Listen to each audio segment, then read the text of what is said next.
Evening everyone, welcome to the Apex Racing Team and RLL Esports coverage of the Porsche Sports Tag Heuer Supercup here for the final round at Monza. Monza for the final round. I think we're going to see drama. Mr. Dane Baird joining me on comms today. I think it's going to be a tricky one for the guys just surviving opening laps and waiting for the dive bombs and the chicanes, I guess. Yeah, not just the opening laps. I think Monza in these cars especially, a pretty tricky one to survive, especially when you've got a fairly big grid, as they do here. But as is tradition in the Porsche Tag Heuer eSports Super Cup, we finish at Monza, the guys have a couple of the guys out there have quite a bit still to do to secure their seat in the series for next season, because only the top 20 stay in. The other 20 get kicked out and have to requalify, and I think a couple of the Apex Racing Team drivers might be outside of that top 20 heading into this one. Yeah, absolutely. On-screen graphics been brought to us today by Samuli Kumo, so thanks Samuli for jumping in and covering Alex today. We can see in the driver boxes that Kevin and Zach are just opening up their qualifying laps, so once they start on those, we will join Jamie. It will be on board for qualifying for Apex Racing Team. Yeah, a couple of guys on the bubble, Dane. Like you said, Johan Half currently 24th in the standings, so he's got a bit of work to do if he wants to get the 20 points. He's got 25 points to gain on the current 20th position of Marino Sirica, so that could be a tall order. Jeff Giassi also currently in 18th. He's got a decent buffer to 20th. 28 points if my maths is 38 points. So he should be all right.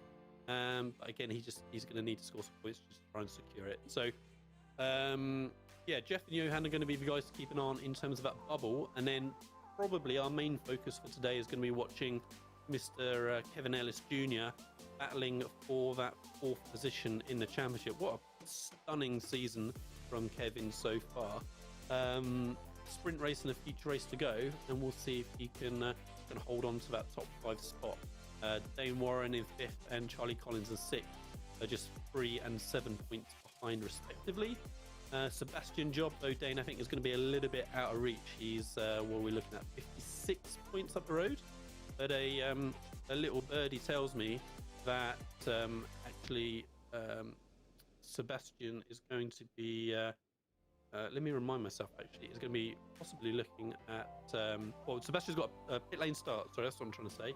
Pit lane start for Sebastian Job, but Kevin needs to be very careful that he doesn't get instant responsibility for any crashes this race, because he actually could be subject then to a 15-point penalty for this final round, which is what I was trying to stretch up there. So yeah, could be interesting for the sharp end of the championship there. Yep, absolutely.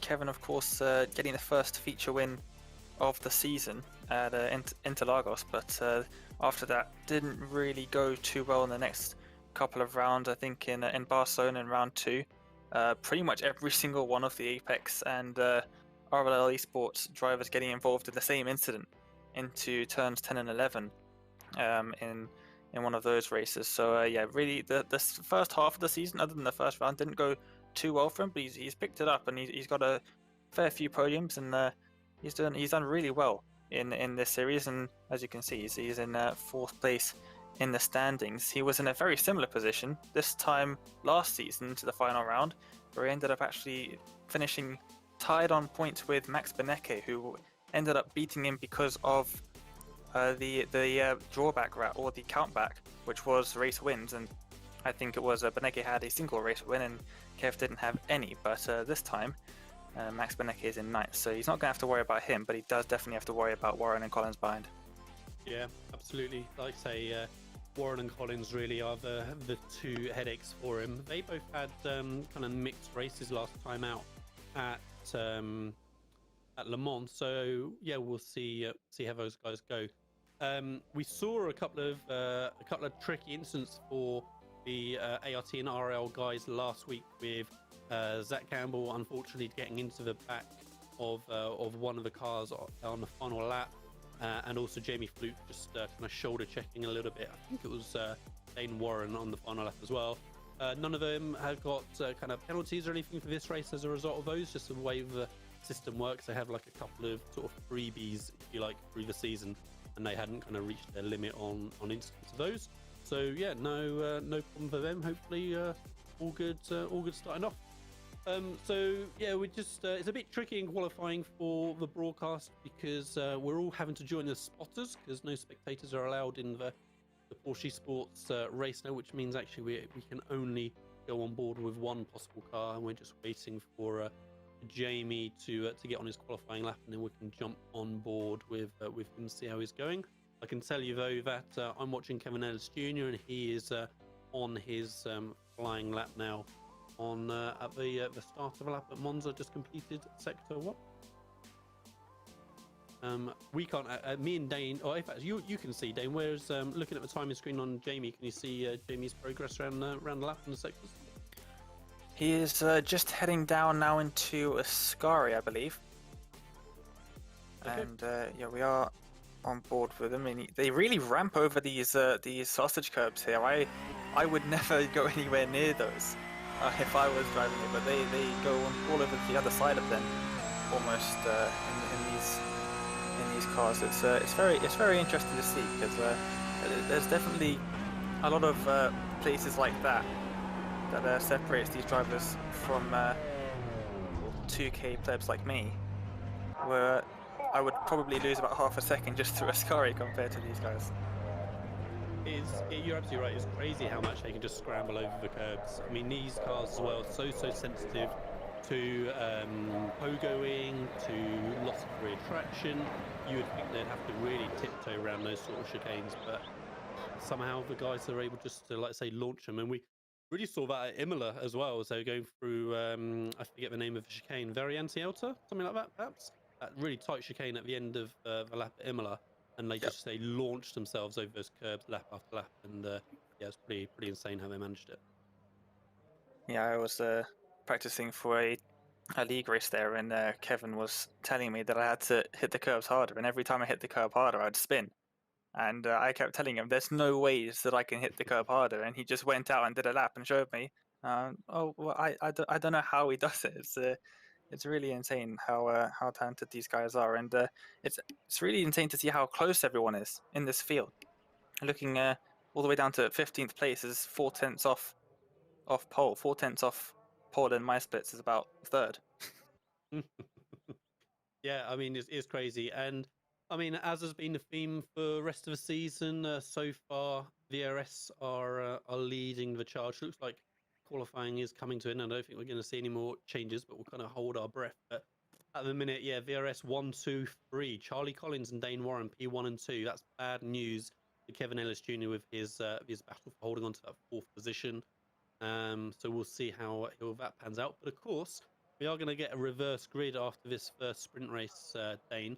So, you know, Kevin, if he ends up hanging around that kind of P7, P8 sort of mark, you know, who knows, he might be able to then make the most of that in the feature race and score some big points. Just have to wait and see, really. But yeah, qualifying is just finishing up, and then we'll be able to confirm the grid momentarily.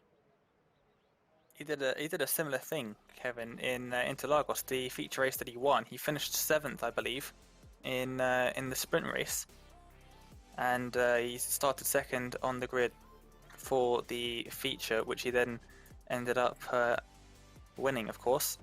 That was a brilliant start to the season. We had an academy watch party, and there are about 15 of us all cheering him on in the Discord server. So that was a lot of fun. We've done that for every round. It's been great, and I've had to leave them now so I can replace Alex and then do this, which is I'm very happy to do.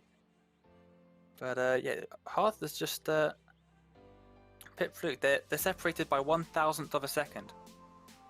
The top 10. So Hearth and Fluke, 0.001 second separating them. That is pretty crazy, and like you say, let alone the gap set throughout the top 10 and 11th place there for Jamie. So it's just crazy close all the way through regardless. But yeah, nothing to split the two of them at all. currently, so it doesn't look like there's much more happening movement-wise. We can see the guys, Kevin Ellis and Zach Campbell on screen, who are just sitting back and waiting. So I would suggest the rest of the field are probably done as well, and they're just waiting for the time to tick by. Kevin Ellis Jr. currently in that 7th position still, yet like Dane was saying, Johan Half, Jamie Fluke 10th and 11th.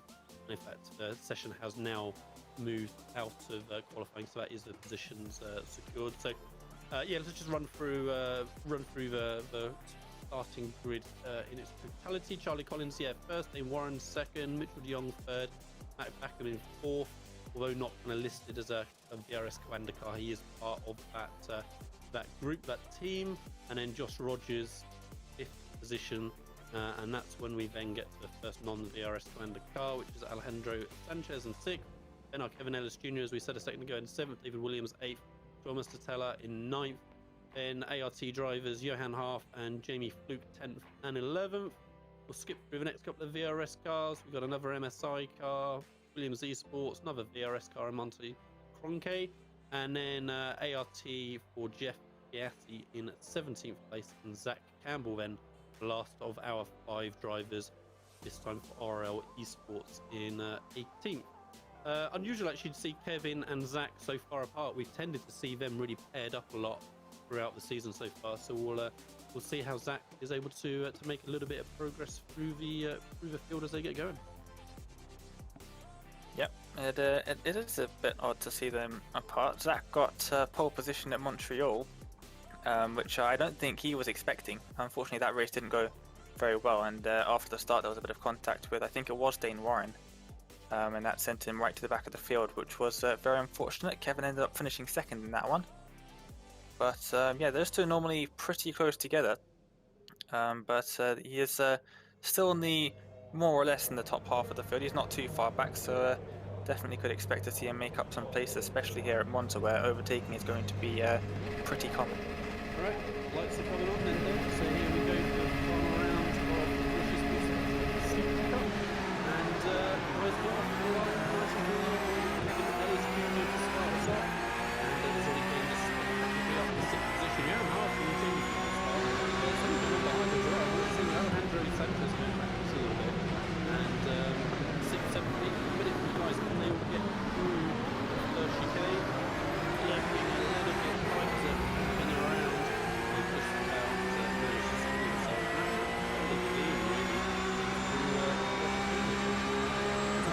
Yeah, but something must have happened behind Kevin, because you can see Fluke and Half. Fluke has got ahead of Johan Half now into the first chicane.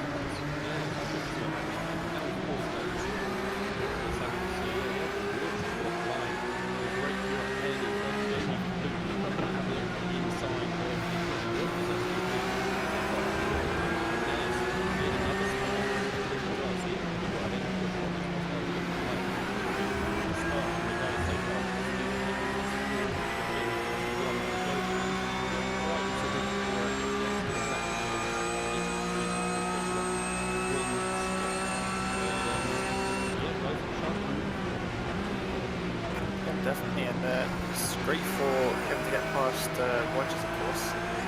Rogers, unconfirmed champion, could technically still lose his massive points lead that he has at the front. But yeah, it's great for Kev to be able to move up in front. He's got his eyes set on back now. And he'd have to be a very dirty driver. If he racks up enough penalty points, he could still lose it.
Racing team lineup for this season of Peskin. He's done brilliantly over the course of the season so far.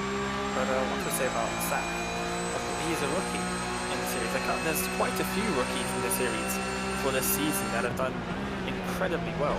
Collins, another rookie for the season, he's leading, and he's done brilliantly as well for Coranda. So lots of rookies joining the series for the 2021 season. And yeah, they really impressed me. But we've got something going on in front. Someone's being squeezed all the way to the pit wall up in front of Jeff. Yeah, it looks like that's Kevin actually. We can see the RLL switching back to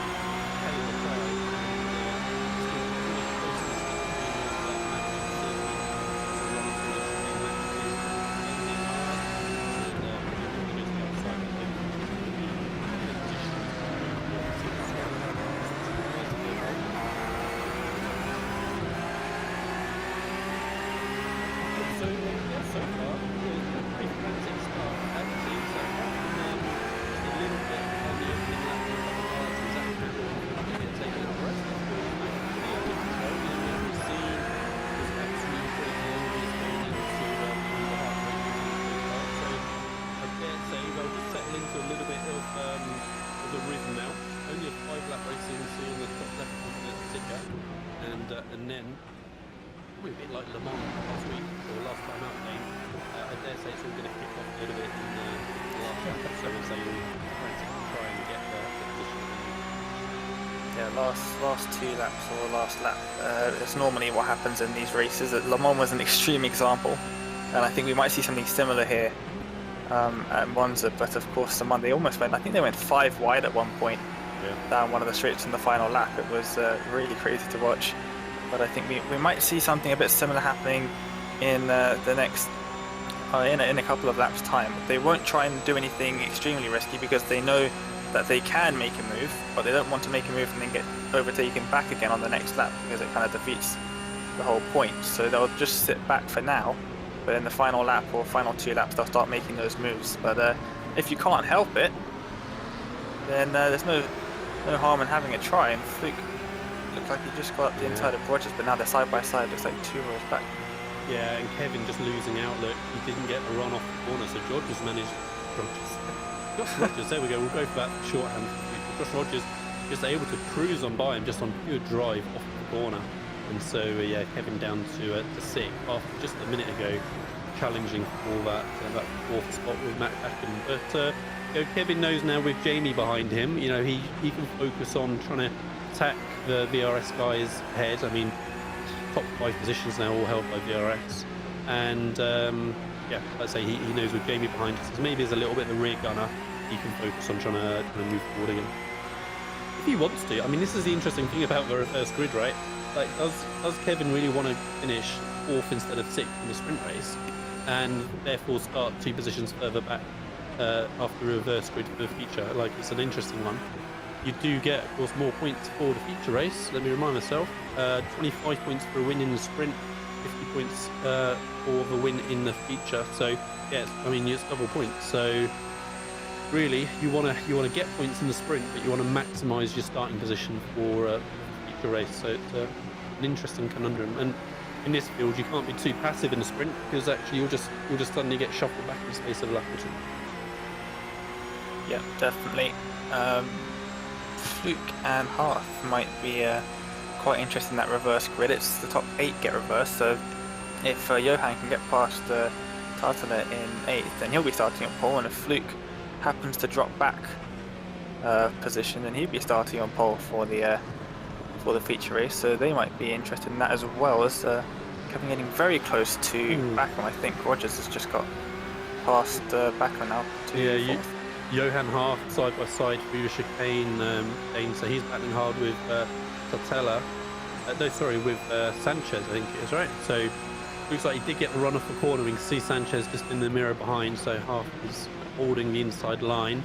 They work together to MSI eSports with Alejandro and our guys. There's Jeff Yassi battling hard with Graham Carroll. We saw last time we were on board with Jeff, he was 3/4 of a second or so back, I think. So he's gained a little bit, and again in the mirrors we just see a glimpse of a hard battle behind between Septas and Guven as well. But yeah, so Jeff, trying to hang on to that 19th position at the minute was looking pretty good. I mean, say we talked about the fact that he should be looking secure for that top 20 finish. Let's remind ourselves on who's on a bubble around him. So Septas was behind him in the championship. As I said, he's directly in his mirrors, that core liveried car we can see in the rear view mirror there. And then Sirica as well, he's the next car behind. Where's Sirica in the field? He's a bit further up in 13th. So kind of, it's looking okay. Have a minute for Jeff. He just needs to score a few points to make a little bit of difference. He's going to get a run on Graham here as they come to Parabolica, and he just gives him a little nudge and backs off.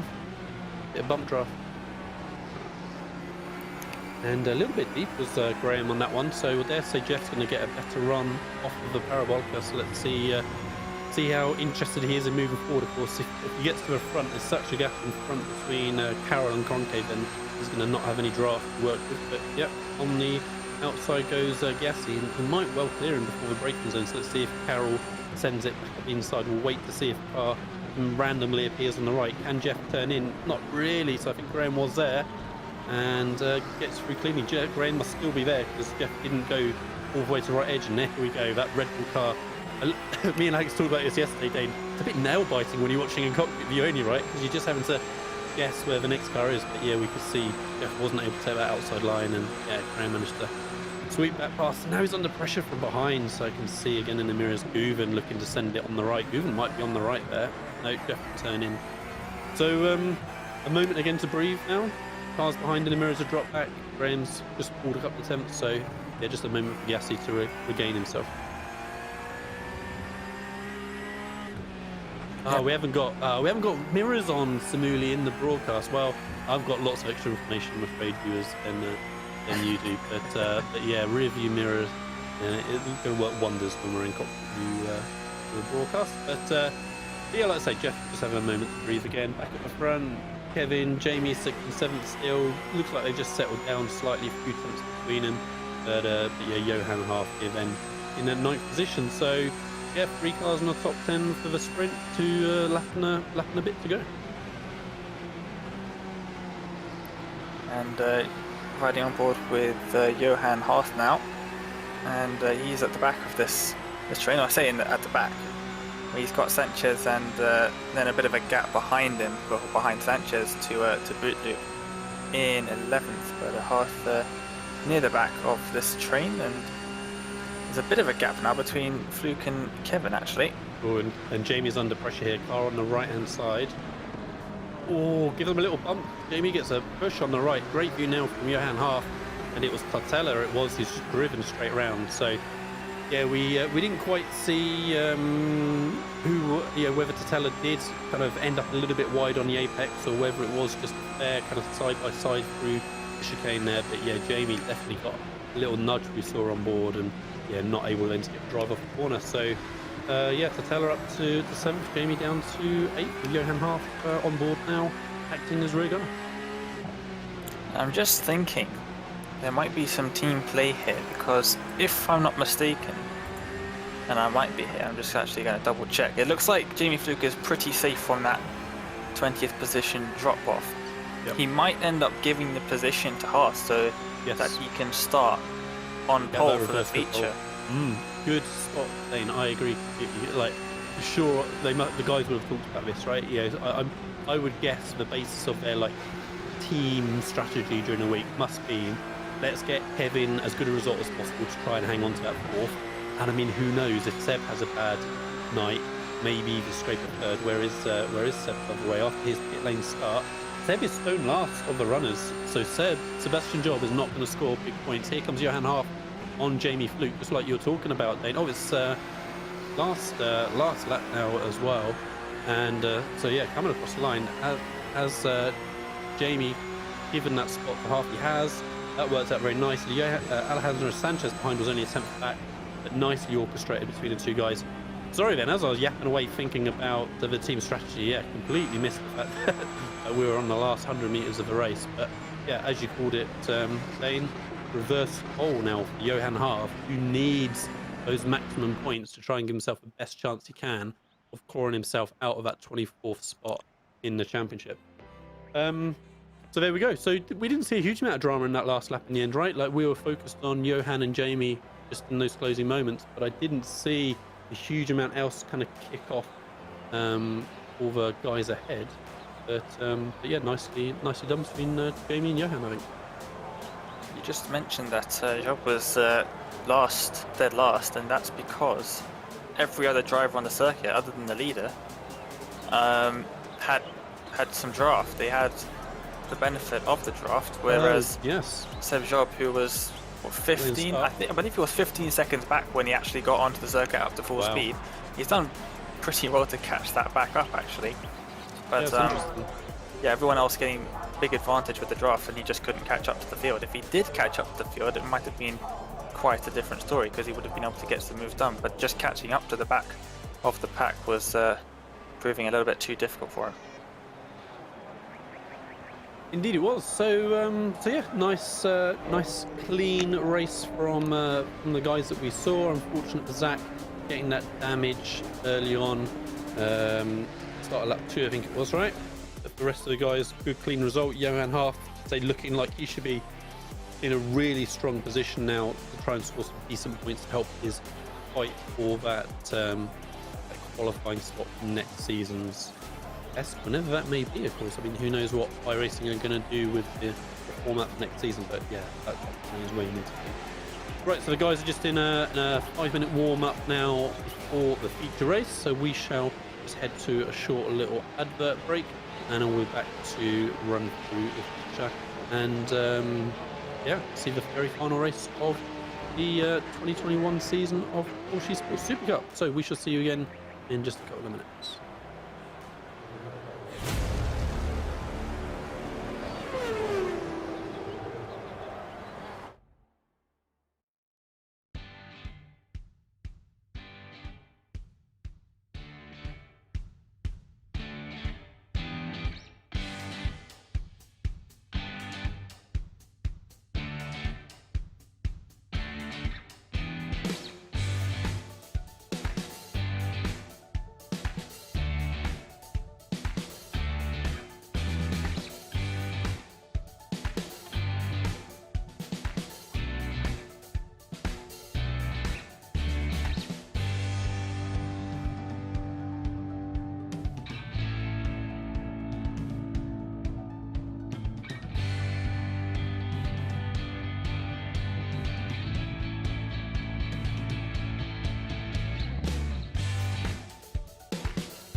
Virtual Racing School was developed to provide support to the next generation of sim racers.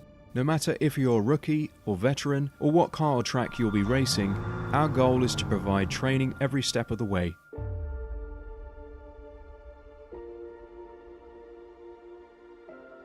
We found that iRacing can be quite difficult without proper training.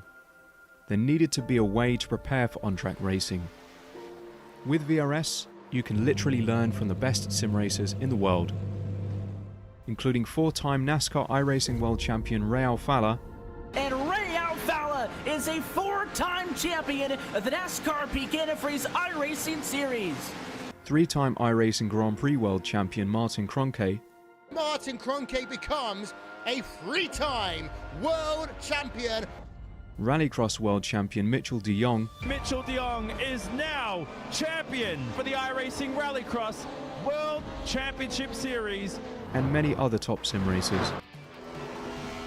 Data packs include everything you need to start learning. Our World Championship coaches create the data packs by setting a hot lap or a series of fast laps for you to compare, analyze, and replicate.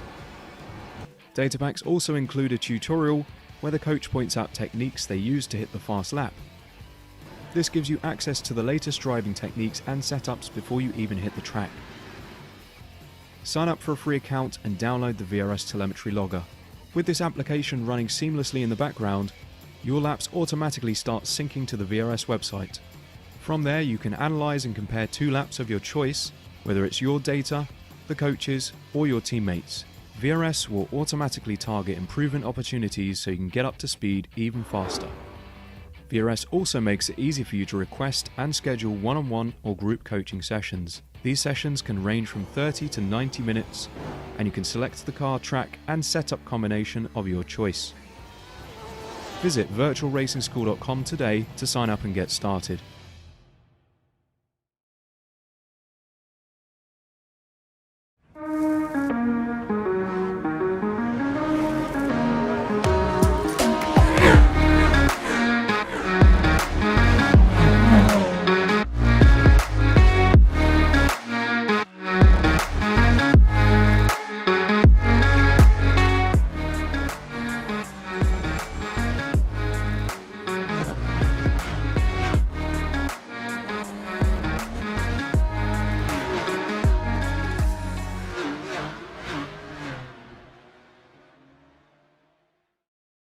Are you new to sim racing, or maybe a veteran struggling to reach the next level? Have you ever wondered how the aliens reach impressive lap times that seem impossible to achieve? If so, you're not alone. Most drivers reach a certain level and get stuck. But getting faster on track is easier than you think. VRS coaches are some of the best sim racers in the world and offer one-on-one driver skills training at affordable rates to help new drivers learn the basics and help experienced drivers break through to the next level. Are you ready to get faster and get off the iRating roller coaster? If so, VRS one-on-one personal training is for you. If you've invested in your equipment, it might be time to invest in yourself. Just go to virtualracingschool.com and sign up for a 30, 60 or 90-minute session with one of our world-class coaches, and you'll learn exactly what to do for faster lap times and more podiums.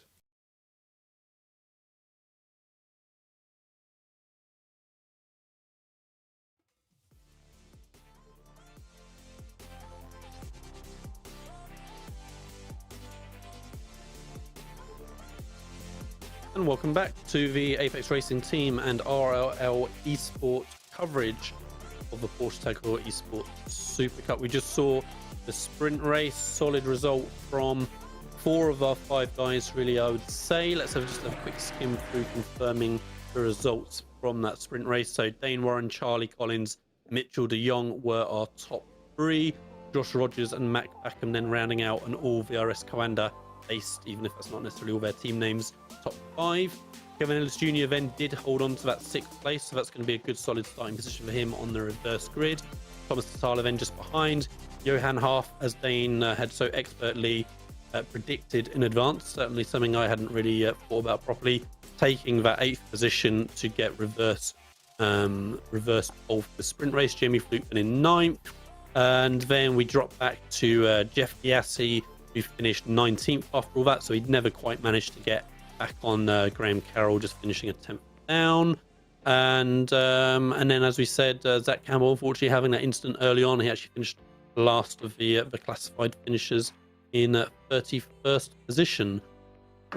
So, yeah, really, like you said, Dane, the focus is a little bit on Johan on this one, I would say, to see what he can do to get himself into the top 20. I mean, it's going to be tricky for us to be sure as to how he's looking for the points, but I have a super secret spreadsheet that suggests that after the sprint race, they believe that Johan Half is now up to 22nd position from 24th.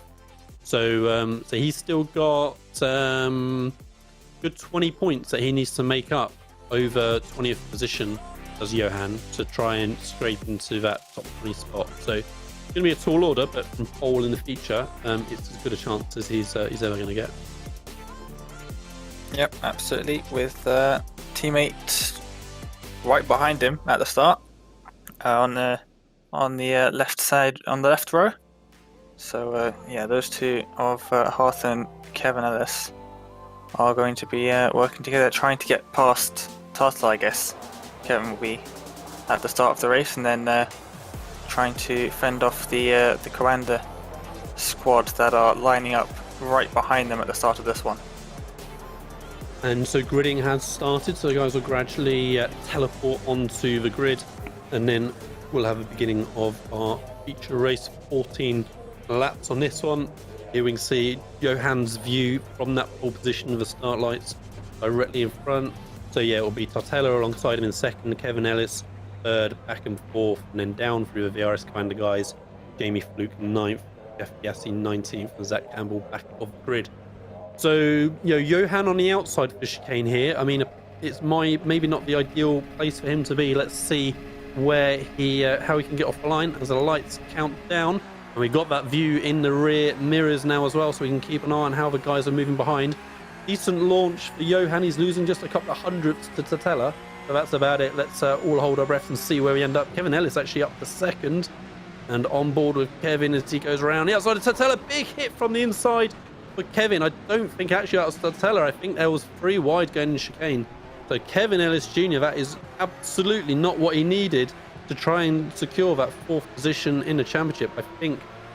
I dare say that's him in a lot of trouble now for that 4th position. We'll have to see as it shakes out. But Johan Half still in first, just a 10th and a half ahead of Tartella. Jamie Fluke 8th. Yassi 19th. He hasn't made any progress. And we're on board at the minute with Jamie in that 9th spot. Oof. It's not good news for Johan either, because he's not got his teammate right next to him anymore. So he's just got a whole host of Coanda cars between himself and Jamie, who is now an 8th. So that's it's not ideal for him. Those Coanda cars are going to work together, of course, and make their way up through the field. They've got to try and help their own Mitchell de Jong try to move up as well, because I think he's in a battle with Job for second. So that might be, yeah, he is. He's in a battle with Job for second, although after the first race, Sebi might not be quite as much of a threat as they might have thought heading into this one. Yeah, absolutely. We'll see. I think, yeah, Kevin's going to be looking at 6th place at best. I think now in the championship with the strong results that Collins and Warren have already secured in the sprint race. So yeah, damage limitation really now for Kevin. We'll see where he ends up, and of course we don't know actually from that onboard who it was who hit him, and presumably they're going to get they could well get a points penalty as well for an impact if they don't have like their little free kind of incident available for the season. So yeah, who knows? At the end of the race, we'll run through our provisional sort of points based on the information we have, but we won't know for sure until the road test and everything reviews. Jeff Yassi tries to go around the outside, sets us in that core liveried machine. Good through the corner, but doesn't quite get the drive off. I think they're still absolutely side by side as they're working their way through. And yeah, Jeff Yassi just trying to hold on to this inside now into chicane. Let's see how late we're all going to be on the brakes. Can he get it stopped before he reaches Cronke just in front of him? He can. Looked like he was in a little bit hot initially, but he holds on to that position over Setzer still. Sebastian Job just falling down, I think, as well. Then Dane, he was obviously still recovering from his pit lane start of race 1, but yeah, he just had a bit of an incident. He's fallen to the back of the pack now. So yeah, Sebastian Job, was challenging for the very top positions in the championship, and yeah, he's had an extremely rough final round as ex championship winner Sebastian Job. Jamie Fluke up to 7th now as well. Dane, not sure who he got ahead of to move up one more from 8th. Maybe it was Alejandro. I think it was Tartar's got a throughput. Oh, good spot. Yep, so disconnection for Tartella. So there we go. So yeah, a little freebie for everyone behind, which explains Jamie up to 7th. Johan Half still leading the train, you know. So, like you were saying about the draft with Sebastian Job earlier on, he's going to be under pressure this whole time from all these VRS guys. Like you say, he's got no running mate in this. Johan has got a tough balance to strike, right? Johan absolutely needs, as Matt Backham's alongside him on the chicane. I hadn't realised, sorry. Matt Backham on the inside. Johan gets a great run off the corner, so he should be safe for now. Johan's got a tricky balance, right? Because he needs to score maximum points to try and get into the top 20 as best he can. But equally, like if after the race it turns out 4th would have been good enough for something, but it's going to be no good him having thrown it off the road or got involved in something, desperately trying to hold on to 1st or 2nd. So that's really tricky for Johan. He's going to get gunged up on all race long, and he just needs to score maximum points with a minimum risk, which I guess is kind of always the ultimate goal regardless. But it's an interesting one for him, and like I say, he's all on his own with Jamie Fluke just at the back of that little train in that 7th spot. Zach trying to move up a little bit up to 21st, so he's kind of recovering a little bit from his incident earlier on in the sprint.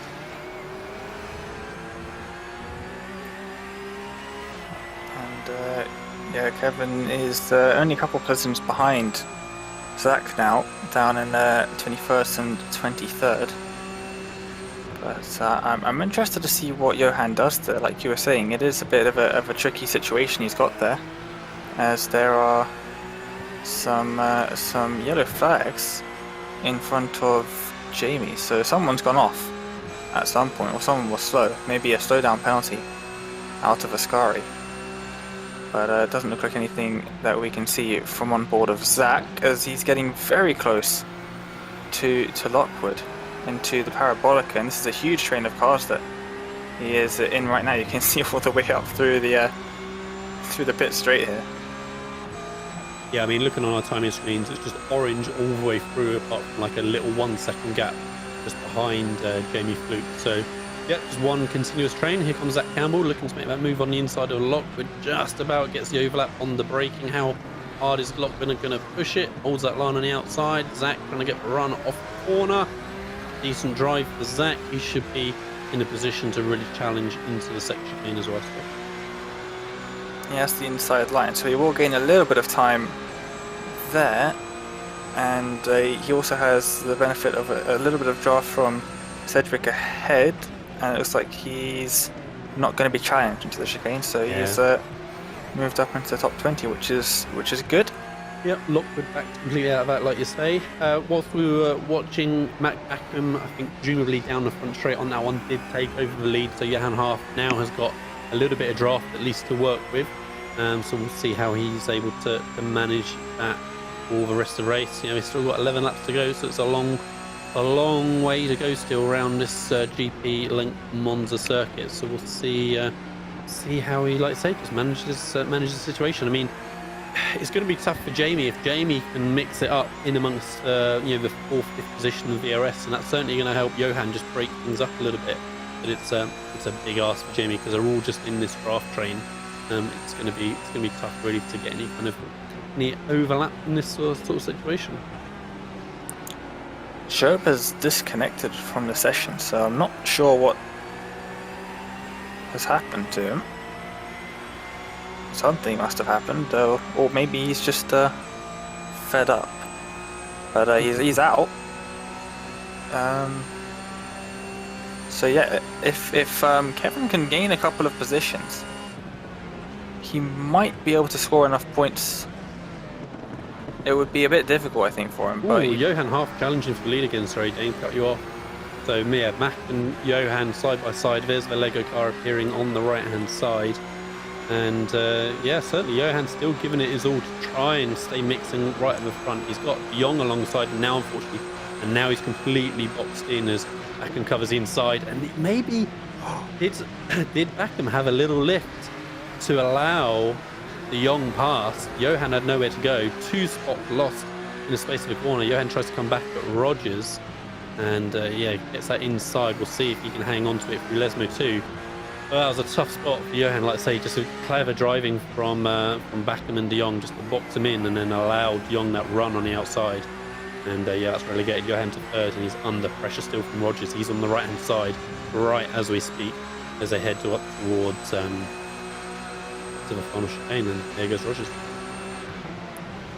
And they also boxed him onto the left side of the circuit, which is off the ideal racing line. So he was pretty slow through the chicane as well, which allowed Josh to send it up his inside into the second part of the chicane. So yeah, that was a good teamwork from the 3 guys ahead. But now there's only 4 tenths separating Johan and Jamie in 4th and 7th. They've got Warren and Collins between them. But I think Johan's going to try and stick with these in front. There's a bit of a gap between Rogers and Backham, but I think with the draft that will close up pretty quickly. Yeah, and Johan defending hard from Warren behind. Little dart around on the line before the braking zone. Is Warren got an overlap on the left? Let's find out. Yes, Johan can't turn into the apex. There appears Warren. Pushes him out onto the outside, and poor Johan just can't get the drive. He's got he's got Collins, right behind him as well. Perfect view now from Jamie to see how Johan is going to cope. He's going to get boxed in again, like exactly the same problem he's going to have. No, Collins has to stick behind for now. So yeah, good effort from Johan. He's just gradually getting shuffled down into that 5th positions now. Anyone else that he's battling with in a championship, he's really at the sharp end. So Salva Talens, he's one of the cars outside of the top 20 that he's battling with. He's having a pretty good run in 9th at the minute. David Williams is way down the back of the field, so he's safe. Sarika is 10th. So there's 2 cars in the feature who are having strong points runs at the minute, 9th and 10th. So yeah, Johan needs to maximise these points, and if he can get, say, 5th or 3rd sort of position, who knows? We'll have to see if that's going to be enough to scrape him into that top 20. And good run off the corner from Johan. He's going to put Warren under a little bit of pressure, I think, as they come to Parabolica, but he moves out the draft quite early. Yeah, not quite enough this time by, but I dare say he's looking for a run, of course, down the front straight anyway. That's the main drafting opportunity that you want to try and get the run.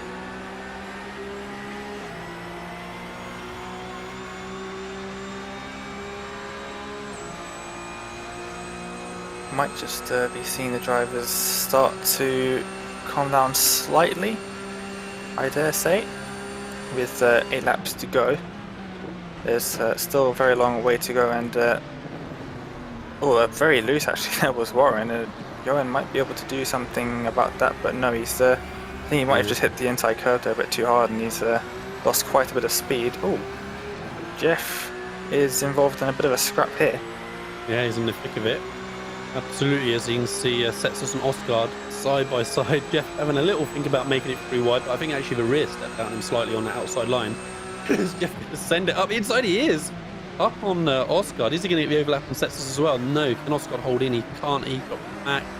So 3 wide into chicane there for Gyasi. He works out for the minute, gets that 1 spot, but just lost a couple of attempts now to Setsus to try and gain that back. So yeah, nice job from Gyasi, and Zach Campbell's just lurking in the mirrors behind Osgard there as well. So hopefully Zach can continue moving forward in just a moment as well. Yep, good racing from these, and of course Zach right on the back of these as well, and he's now got Osgard ahead after he's been overtaken by Jeff. Again, clobbering over those curves. They're almost going like almost a car's width off the circuit there, getting over those curves. It's really impressive to see. They apparently there's a really nasty slowdown there that is very easy to get if you go a little bit too far to the left over those curves. But I think if you go any further to the left over those curves, you get some engine damage because slam against the floor of the car, which is definitely not what you want to see. Rogers into the lead of the race as well, just in front of Johan and Jamie. Yeah, I think the VRS guys at the front is working in like a little bit of a sort of cycling peloton method at the minute, just kind of allowing that overlap into the lead each time. And yeah, Campbell, you're right, going to have a little oof moment as has a big oversteer on the exit chicane. Johan Half just up a spot in this section as well. He's just jumped up to 4th from 5th. He's got that car on the left. You can see he can turn into the apex, so he's got Warren there. Manages to clear him on the exit, but you can see how much time they've lost as they're squabbling. Second down though on the timing screen, so Johan needs to try not to really lose any more time. He's got to keep a draft of those guys in front, otherwise he's absolutely going to get swallowed up at the next possible opportunity. But yeah, he's still a second back, so hopefully he can get a bit of draft down as they come towards Ascari on this lap. But yeah, good effort from Johan moving up that spot again. Yep, definitely. He's got a bit of a gap. It's around about a second between himself and Backham ahead. He should be able to catch up a bit of that in the draft, but Backham has double draft from the two teammates in front of him, and he does obviously have Warren, who's got to worry about, but Warren's under a bit of pressure from Collins. Yeah, so nice view now from Jamie just behind. See how that shapes up. We stay on board with Jamie. Let's see how Johan does in front. I think Johan overcooked it a little bit into a parabolic. It looked like he was a little bit out of shape. How much of an issue is that going to be on the run down into turn 1? We can't see Johan because the VRS guys ahead are tailing him closely. Johan's going to defend a little bit. He's sitting in the middle of the track. Now he moves to the right a touch more. VRS goes left. Is Warren going to hang it around the outside on Johan? He tries. Don't think he's quite got enough of a run on it, and he doesn't. Johan gets a good drive off the corner and clears. Warren sticks into that 4th position. Jamie just keeping half an eye on Jeremy Bootsloop behind. He's actually battling with Salva Talons at the minute. Actually, they're side by side, and contact I think between Talons and Bootsloop there. It looked like in the rear view mirror. I saw Talons have a big old wiggle and Bootsloop kind of disappear off screen, but yeah, he seemed to keep going. Not too much of a drama somehow. But yeah, Johan 4th, Jamie 7th, Jeff Gassi 16th, Zach Campbell 18th, and I think a very dejected, I suspect, Kevin Ellis Jr. down in 24th. I dare say he's struggling with big damage. He's not been able to make any progress at all really since he got unceremoniously dumped out of the front of the race early on. 6 laps to go. Yep, and soon to be 5 laps to go. They've only got a couple of corners left on the lap. Only, I think it's 5 braking zones that they have to worry about in these cars. So it's a fairly quick circuit in terms of how it feels in the car. Of course, a lot of people are going to be doing the Nürburgring 24 hours over the weekend, and that's a much longer lap. In fact, one of our fellow Apex Racing TV staff members, Mark Tranter, he was doing a practice lap with me, and he forgot he was on the out lap. The lap was so long. By the end of it, he thought it was a timed lap, and he came across the line. What lap was that? Oh, it was an out lap, and he never got to finish his actual flying lap because the session switched over. Oh dear. I've caught up to Backham now. Quite a fair bit. Yeah, and Martin Cronke just having an issue somewhere on that one. He's just plummeted down the timing screen. So, yeah, contact, I dare say, in the first chicane that time by. Yeah, Johan Half did a good job surviving in that 4th position on that last lap. I thought he was going to end up under a lot more pressure on the front straight, but you can see he's gained half a second to the cars in front since he dropped that 1 second back, exactly a lap to go. And so, yeah, looking like he's just got a tiny bit of respite for the minute as he just tries to close back up to the top 3. I think Johan's gonna struggle a little bit still for maybe scraping into his top 20, because I was just trying to look at the points again, think about where they were, and his problem really is that Zurika ahead is having a pretty good run still in 11th. Salva Talons having a pretty good run in 8th. We'll have to just wait and see whether his points fall from this feature race and the sprint race, of course, are going to be quite enough to lift them over, but I think it's going to be very, very tight, so we'll have to just hold our breath and see. As we switch back now to Kevin Ellis Jr. I mean, he's just sort of tucking in behind Williams, not really any urgency, understandably, not really any reason to have a big lunge into Ascari or anything, as he had a lift off. Front of the car looked alright on my screen. They're not seeing any damage or anything. Steering looks fairly straight, but yeah, just not really able to do anything at the minute, it seems. Yeah, there might be some damage to the rear, maybe. Yep. From the contact behind him, but yeah, it's really unfortunate for him. He was in a good position. Monza's not his favourite circuit, it seems.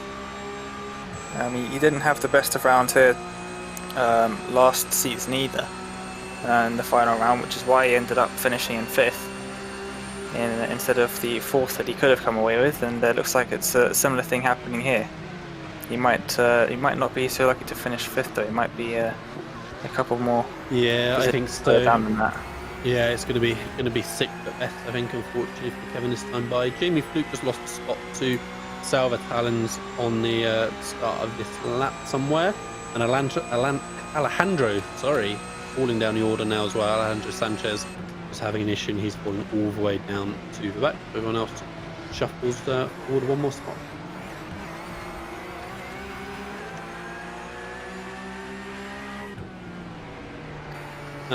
Back with Zach Campbell, who's ahead of him at the minute. Jack Sedgwick, Brian Lockwood just ahead. Not looking like he's able to make any challenge anytime soon, but he's got a huge gap then back to Martin Conke, like 4 seconds back. So I think perhaps not a huge amount more that Zach is going to be able to do at the minute, but there is quite a train in front ahead of Lockwood and Sedgwick. Then we can see that next train coming off the exit of Scari at the minute. So I mean, who knows, closing laps now. There's a little bit of an instant ahead. He may well suddenly find himself kind of towards the sharp end a little bit more, but we'll have to see. It seems like he's just sort of biding his time at a minute, and so maybe not in a position to challenge anytime soon, as the BRS car takes a very wide line ahead into Parabolica. A massive cluster of cars in front of him. Lots of side-by-side looks like, and Jeff Guess is all inside that. Are they going 5 wide? Oh, he's Jeff on the grass. He is on the grass. Oh. Keeps on it as well. Eventually has to back out of it. Oh dear, oh dear. Here we go. So one car already skittled off. 2 more cars made contact. Somehow, I don't know how the 4 car and is it La Fuente on the left didn't end up in a pile at the end as well, but somehow they kept on going. That might be one to try and catch on the replay after the race, and I think that's a slowdown maybe for Sirica there. And are we going to get Sextus as well? We are. Lunges up inside for Yassi. Loves this spot, it seems, for that late braking. Takes the apex, gets that spot covered. Jeff Yassi all of a sudden up to 11th spot, 8 places gained from his starting position. So yeah, that looked frantic on that front straight, I think it's safe to say. Yeah, Moreno in 14th now.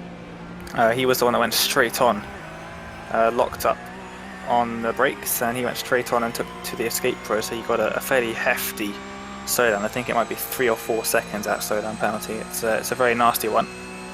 But Jeff, he was having a ball in that massive scrap going on there. They went 3 wide in front of him at one stage through the first chicane, which I struggled to keep it 2 wide. I don't know how they managed to come out of that in one piece when they go 3 wide through turns 1 and 2, but he managed to come away with it. He's almost in the top 10. He's only 1 place off now.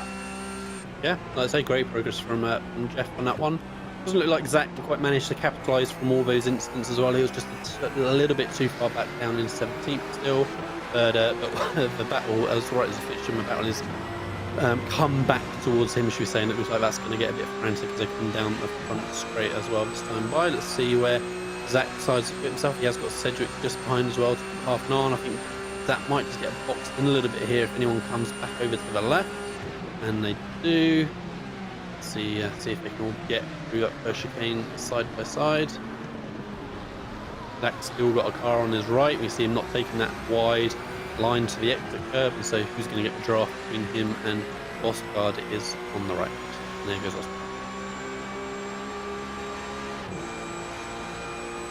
Osgard. Johan just back down to 5th. I think that maybe just happened on that lap, and Jamie just up to 7th. There's a little bit of movement going on. Graham Carroll falling down the field, so he's had an incident. And I dare say we're going to see Graham here just ahead. Yeah, we see the Red Bull car just 2 cars ahead now, so yeah, instant for him. That just allowed everyone else to shuffle up the spot. That's Jeff Yassi into that 10th position that you said a minute ago, Dane. So yeah, 5th, 7th, 10th, 17th, 24th not too bad from the guys. Jeff Gassi 9th now, Dane, just alongside Jeremy Bootley in that straight path. Yeah, as you can just see in the background, or far up in front of Zach Campbell there. He just about managed to go around the outside and get it done before the braking zone, and he's now leading this train, which with 2 laps to go, soon to be 1 lap to go, not particularly where you want to be, as that was very close between Backham and Half. Absolutely, yeah, Johan Backham, absolutely right. Yeah, Johan, I think, was lucky not to get hit checked out away a little bit more, and the guys now we see on the final lap as the white flag comes out, this is where it's all going to kick off. Johan 5th, Jamie 7th, Yassi 9th, but a little way back, 5 seconds back is Jeff. So let's see where they go. Johan, we can see up ahead there on the right, going to go around the outside. He's going to get boxed in again. Johan cuts back to the right. Is he going to get up inside? He's not. Oh, he turns him. Johan gets into the back of Backham. Jamie Flute has to take to the escape route. He's got to slow down now to serve. Unfortunately, he's going to drop back a couple of spots. Jeff Giassi is in 8th. So yeah, something more happened behind. Cars couldn't get going from there. So Johan currently 3rd. We'll have to wait and see what kind of Johan's situation is going to be with protest. I think he's gonna get a little penalty point for that, I guess, at the end of the race. We'll have to see what the stewards say and where his kind of situation is with.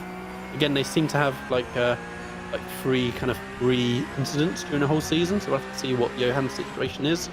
But it didn't unfortunately work out for Jamie on that one, relegating him down to 7th. But we saw what Johan was trying to do, right? He knew coming into the first chicane that he was going to get boxed in again, just like it happened a couple of times before. So he kind of drifted left to make it look like he was going up the outside, and then tried to cut back at the last minute to the right. And yeah, like I say, Matt Backham's still struggling, maybe with damage, I guess. Slow down? Yeah, I don't know where they would get a slowdown. Maybe that's a slowdown from the chicane. Yeah, maybe. I mean, long way back. Yeah, it's a hell of a lot of lap to do. Anyway, guys are about to finish, right? So last lap, leaders are going to be coming over the line momentarily, and here's Johan up in 3rd. Looks like Rogers and De Jong look like they're going to stay line astern, I think, as they come over the line. De Jong not quite got the run. So great result from Johan. We'll see if he actually kind of keeps that, how that turns out with points. I'm sure it was not intentional for him by any means to turn back, but it was just doing everything he could to try and gain that spot. Jamie comes over the line in 6th. Jeff Yassi 8th, 11 spots gained from his starting position. Here comes Kevin Ellis Jr. Sorry, he's going to be finishing 20th, and Zach Campbell ahead, finished in 13th. So it did kick off as expected on that last lap, Dane, but it was at the start of the last lap. It was coming into turn 1 rather than perhaps a last-ditch effort coming out of the Ascari or something. So good racing as always. We'll have to just see how stewards feel about a couple of little incidents. And we're going to just kind of wait and see whether Johan did enough to get the points he needs in the championship for 20th. We'll have to see how far Kevin Ellis Jr. got relegated in the championship. So he's going to be 6th or worse, I think, unfortunately. Not a great night at all for Kevin and everyone else. I think, should be pretty happy overall. They've all secured their top 20 spots. It's just whether Johan gets it and where Kevin finishes at the front of the field. And for Johan especially, out of the rest of the drivers, it will be quite difficult to get back into the series for the next season, because he has the Rallycross World Championship that I believe he's going to be defending his title. I'm not 100% sure. He did tell me that if he won the championship he would never go back, but he was doing that Pro Invitational that happened earlier on in the week, and I think he'll be continuing to do that. So I think he's going to be back for the 2021 Rallycross World Championship, and we don't know yet. I think it's getting announced later on tonight, but the qualifying format might not help him out. Last year with Pesk, when it was running at the same time as the Rallycross World Championship, Johan was struggling a bit with that. But then once Pesk ended, he of course went on his streak with John Robertson, and they wiped out the rest of the competition in the Rallycross World Championship once Pesk was over. But yeah, it might be a bit more difficult for him, especially because of the Rallycross World Championship, to get back into the series through the qualifiers. So getting top 20 is quite important for him. Yeah, for sure it'll be a conundrum for Johan, won't it? As he gets to the end of the year, we'll have to see what iRacing do with the formats. Sounds like he enjoyed himself in the All-Star event for Rallycross early in the week. So hopefully he's able to get stuck in again and do it properly next time out. Right, let's have a quick skim through the final results for that one. Again, kind of provisional results based on what penalty points things we're gonna get, as we see the guys all limping around with running out of fuel, trying to get pushed back to the pit lane. Josh Rogers just really confirmed just how strong he's been all season, hasn't he, by taking a win in the final round as well over Mitchell Young. Johan Half did finish at third. Unfortunately that he turned back in there on the final lap, but Johan was absolutely in the mix the whole time through all of that. By the way, Salva Talons really capitalized through those incidents on the end, so he actually finished in 4th, and he was 7th or 8th in the last lap coming in. That could be an issue for Johan, because Talons was right with Johan and points at the start of the round, and so actually he's only scored, he's only finished 1 spot back, so that could be tricky. We'll have to wait and see. Charlie Collins 5th, Jamie Fluke, good result in 6th. Could have been a little bit more, as unfortunately he had to serve that slowdown after taking avoiding action after the Johan incident. Backham 7th, Yassi 8th, and then we'll skip. Zach Campbell, did finish in that 13th, and then Kevin Ellis Jr. taking that 20th spot. So we had 3 top 10s in both the sprint and the feature, I think. So pretty good return from the guys, and I know they weren't really looking forward to Monza. I think it's a bit of a lottery. It's a bit of a strange track with how stop and go it is as well. So I think Kevin is going to be pretty distraught with how that final round went, and I think everyone else should be pretty happy really overall. Right, so we shall go to little adverts for a couple of minutes. We shall then be back hopefully with a couple of driver interviews. I dare say we are perhaps not going to hear so much from Mr. Kevin Ellis Jr., but we'll see. But hopefully all the other guys will be in. Johan Half will have duties to do interviews with iRacing first, and then we'll try and catch him after that. And if our friends at Sim Racing Wiki are as on it as they have been through the rest of the season, then we may even have provisional results provisional championship results to look at as well. So we shall see. We'll be back in a couple of minutes.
Virtual Racing School was developed to provide support to the next generation of sim racers. No matter if you're a rookie or veteran or what car or track you'll be racing, our goal is to provide training every step of the way.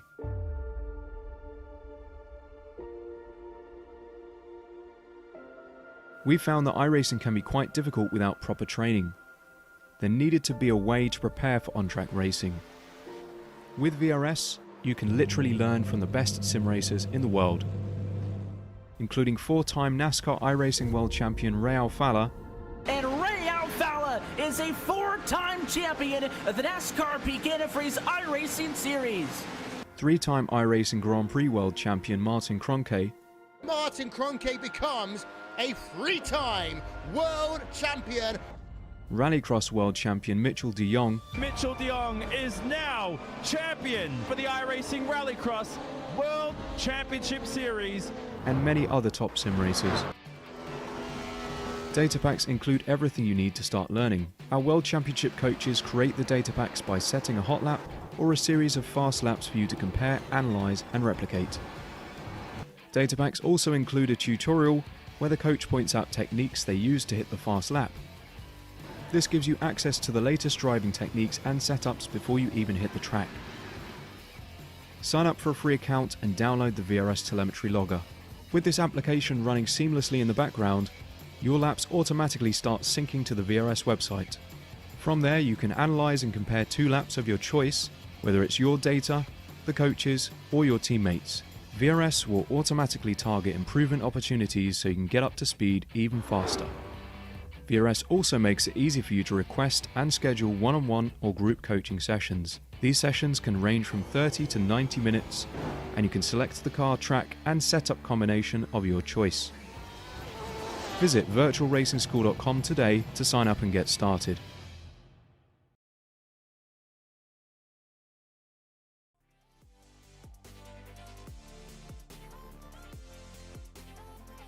Welcome back to the Apex Racing team and RLL Esport post-race coverage of the final round of the Porsche Tag Heuer Esports Supercup.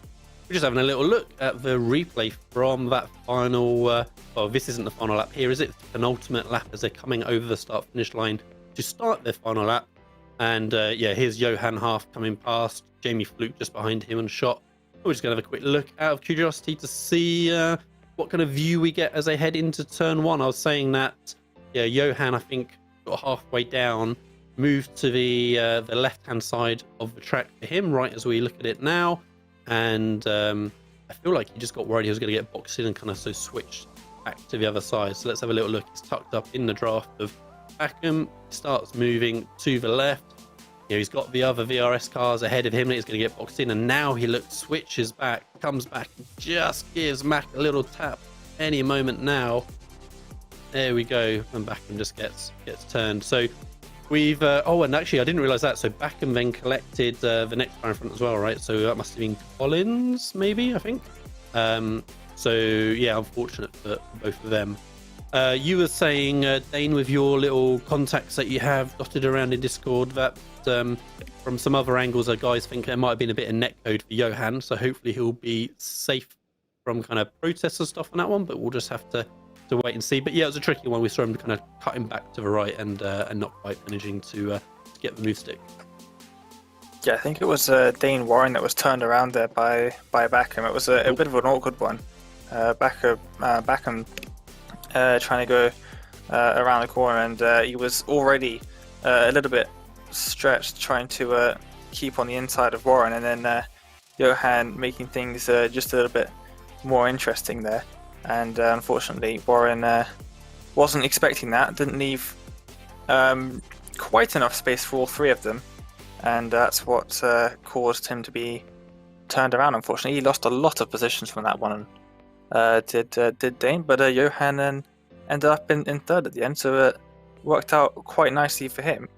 Hopefully he doesn't get any sort of penalty for that, and at that point he would be safe provisionally before any protests. He looks like he's finished 19th, which is great.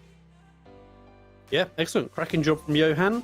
Also cracking job from our other 2-star drivers of the day, Jeff Gassi finishing in that 8th position, 11 spots gained from his starting grid, and Zach Campbell finishing in 13th. So yeah, Jeff and Zach both in the interview room. Congrats, guys. Who wants to go first? Zach, what was your sort of thoughts of the race? I mean, did it kind of go to plan a bit kind of chaotic, a bit draft trainy as normal, I guess?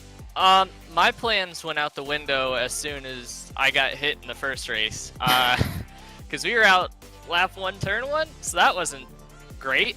But yeah, I mean, to be honest, I just went into that last race. We had a very outside shot after that happened, beating Tommy in points. So I just went in to have fun, really, and had a lot of fun. I think we went from 31st to 12th there, which is really good. It was really fun, I'm not gonna lie. Yeah, no, it didn't go to plan, but I mean, I had fun, which is really all that matters, I think, so. And it looked like, Jeff, you had a hell of a lot of fun out there as well. We saw one move 3 wide going into the second chicane. We saw another move into the same chicane as well. I mean, looked like that was your favourite overtaking spot out there today. Yeah, at the moment, I actually thought it was 4 wide. Because well, maybe. I saw people doing the 3 wide, and I thought, hey, what's better than people doing 3 wide coming to chicane? And I said it's people doing a 4 wide. So, and what's even better, it's doing a 4 wide with 2 wheels in the grass. So why not? And I just completely sent it. I knew I had a chance to get some places in the championship. Mateus and Gabriel were helping me a lot, spotting me through the race, and they said, hey man, you have a shot. And try to pass Sindre, because if you pass Sindre, Johan can still qualify for next season. So I had that goal to make moves, and turned out it worked really well. Somehow, like, I was driving P15, and by the end I finished P7. So it was really good. The test races we had were really helpful. The team worked really hard for this one, and yeah, I'm so happy to be here. No, good. You say it looked frantic, and like I say, you managed to make all those moves stick. According to the official provisional iRacing points, they put you in 16th currently in the championship. So, like I say, cracking job of making sure you secured that top 20 position. I mean, guys, how have you felt with this seat now that it's kind of done and dusted? How have you felt with this season? I mean, the car has been, pretty tricky this year, right? With kind of all the nonsense with qualifying and just kind of the car behavior and stuff as well. I mean, kind of a bit bittersweet. Like, you've both had good results in the championship now, but kind of glad to see the back of it, maybe. Yeah, I mean, for me, it's just been stressful, mainly. We kind of started off on a good note, but yeah, I mean, kind of had some inconsistency early in the season, and just a lot of struggling in Q. I'm very glad the season's over, honestly. I had a lot of fun, but I started to develop some bad habits towards the end of it. And so that was really the big thing, is that I think just a decent break from, just competition and just a little bit of relaxation, and I can get back on it, just because I started to feel really uncomfortable kind of towards the end of the championship. So I'm glad it's over. I want to go lie on a beach somewhere, but yeah, we got other things in the works here, so I don't quite get that opportunity. And what about yourself, Jeff? Like, how have you felt now that the season's done? Sort of, I mean, are you kind of raring to go for the next championship, or feeling a bit kind of that mental kind of drain that Zach's kind of talking about there as well? Of course, I believe we are all really tired. The car this season it's so hard to drive, so that was a big challenge to all of us. Not only to be able to drive a car that's so difficult, but to drive in a top 20 pace in the World Championship, and we all of us managed to do it. So it was really hard, lots of work. So looking forward to take a break, but it's not gonna be such a long break, because in 2 weeks from now I have actually 1 week from now I have Brazilian League race in this car once again. So I'll take like a 3-4 days break, and then I'll be back 100% and keep pushing to fight for the title in the Brazilian league called IRB. Yeah, absolutely. Our friends at IRB, we say hello to. We have a little relationship with them using our SDK Gaming software. So thank you to IRB over there and the guys. Yeah, no, great job, guys. Like I say, glad to see you guys both battling out at the front all season long, and say just great that we look like we've managed to secure all the team for coming back next season. So whenever that may be, who knows what format iRacing are gonna throw at us next. So we'll let you go. Cheers for your time, guys, and we'll see you next time. Yeah, thank you so much. Thank you for doing these broadcasts. They've been fun. Good to get a little interview afterwards, and yeah, thank you all for putting in the hard work all season, and hopefully we can do even better next. Yeah, thank you all, and we'll be back for the next season. Really happy. Awesome. See you guys. Bye, ciao, ciao. Cheers, Jeff. Bye. Awesome. Right. So next up then is Mr. Jamie Fluke, and we drag him into the channel as we speak. Evening, Jamie. Looked like a. I'm gonna guess it's a bit of a stressful race. I mean, it's kind of a normal theme, right? Of trying to manage the Coanda kind of swarm around you, and also Dane absolutely picked up in the sprint race before I did. That, of course, you had that issue of how you're gonna try and help Johan out a little bit to try and make sure he secured his 20th spot and getting him that reverse grid pole. So, I mean, yeah, how are you feeling now that the race is done? Knackered. That was so stressful because I had John in as a spotter, just giving updates as to what the guys needed. I'm like, man, there's only so much I can do to help.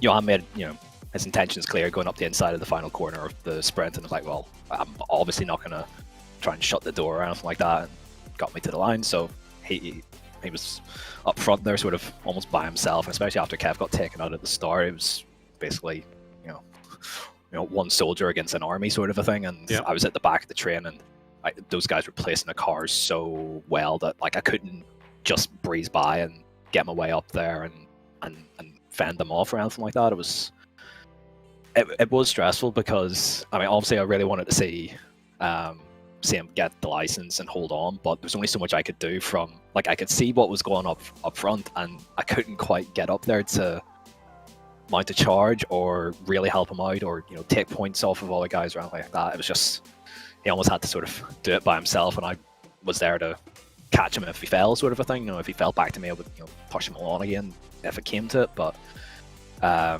think everything's worked out okay, especially as well for we've worked with the MSI guys, as you know, this year, and I think Salva's made it in as well. So I think all around it's been a good day. But stressful. Hey, well, stressful seems to be the theme. That seems like kind of both Zach and Jeff are maybe kind of glad that now that the season's done. I mean, it's obviously such a compacted season compared to what you guys have run previously. Like, it was spread over 6 months or even a little bit more last season. Yeah. And to compact it down so much, but to have the same energy that's required, the same number of races, and obviously the standard just goes, well, the standard in some ways goes up and up every year. I mean, like I say, it must have been a hell of a task for you guys to just get that in such a compacted season. Yeah, absolutely. And especially with, obviously we know that how strong the Coanda guys are, and there's just so many of them that you have to deal with on a weekly basis that it's like swatting flies, just constant. It's like you can't keep them away from you. It's unbelievable.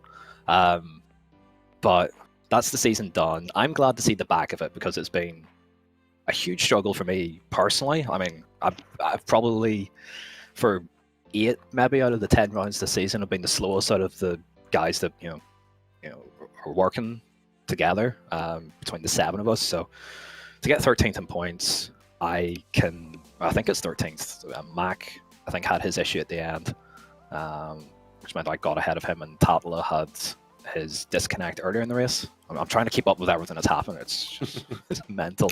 But I think it's 13th in points, which, given where I was a week before the start of the season, I would have ripped someone's arm off for it, I suppose. Absolutely, should be well satisfied with that 13th position. Let's say it's a tough one. So now that the season's done, a little bit of time to kind of relax to some extent. You've got the pressure of Peskov, opportunity to recover, get yourself in a better place. And I mean, what are your thoughts as to kind of the next World Championship kind of event. I mean, we don't really know. Is there going to be an IRO1? Are we going to be waiting for some form of PESC next year? I guess we're probably not going to have long to wait until the next season's going to be announced. Yeah, I think they're announcing it now, possibly on their stream. So that's kind of the vibe that I got from other. So we'll hear very, very soon. If not, it's circulating now. But in terms of taking a break, next week we've got BMW Sim GT Cup. So no rest for the weary, I guess. I'll take this evening off and grab a large pizza and a beer and unwind finally for the first time in 4 months. And then back on the horse for what's next, which will be that. And then after that, if we don't have an immediate thing to look for in terms of IR1, or if they throw in a second PESC season really quick at us, then yeah, it'll be special events from there, and I can kind of more methodically plot my way around the rest of the year. Awesome. Well deserved little night of pizza and beer ahead then. And yeah, we look forward to seeing you back competing at the front very soon, Jamie. Thank you very much, sir. Many thanks. Take it easy. Cheers. Bye. Okay, cool. So I think that is probably going to be our interviews for the evening. So as I said, Johan Half did have iRacing interview duty to do as well. I dare say that's probably done now, and there's not any sign of him in our Discord. So I think we are probably going to look to wrap things up there. What a season it's been for Porsche eSports Supercup. Josh Rogers dominant, VRS dominant, but our guys absolutely getting there in the mix. Kevin Ellis Jr. So we'll see exactly where he finished in the championship, but he was the standout guy really all season long, battling it with mixing it up with the VRS Commander team, and I reckon should have had that 6th position in the championship, but we'll see. And yeah, for the whole rest of the team to finish in the top 20, yeah, cracking result. Dane, thanks very much for joining us. It was good to have your insights with us, both with knowing the car and actually knowing the guys pretty well with your activeness on Apex Racing Academy. I mean, what do you think in terms of the guys? They sound to me, so certainly like they kind of were ready to finish this season. It sounded pretty stressful for them.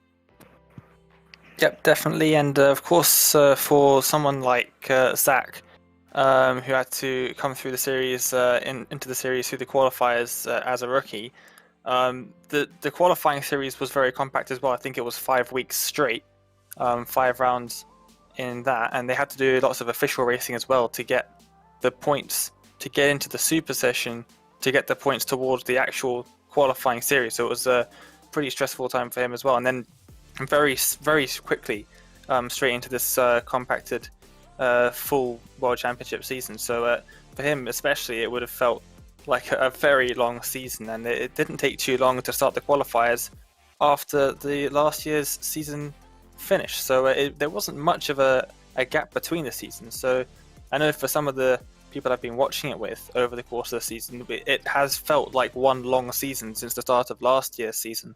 So for the drivers, it must have felt a little bit more than that. But yeah, they did sound like they were ready to have it finished. But I think they'll definitely be ready for whatever the next one may be, whether it's an IRO1 championship, which has been hinted at but nothing announced as far as I'm concerned. But I think they're just about to announce what the new format for, or what the format for PESC is going to be next year. So it'll be interesting to see what that's going to look like, and hopefully the guys will be up for it.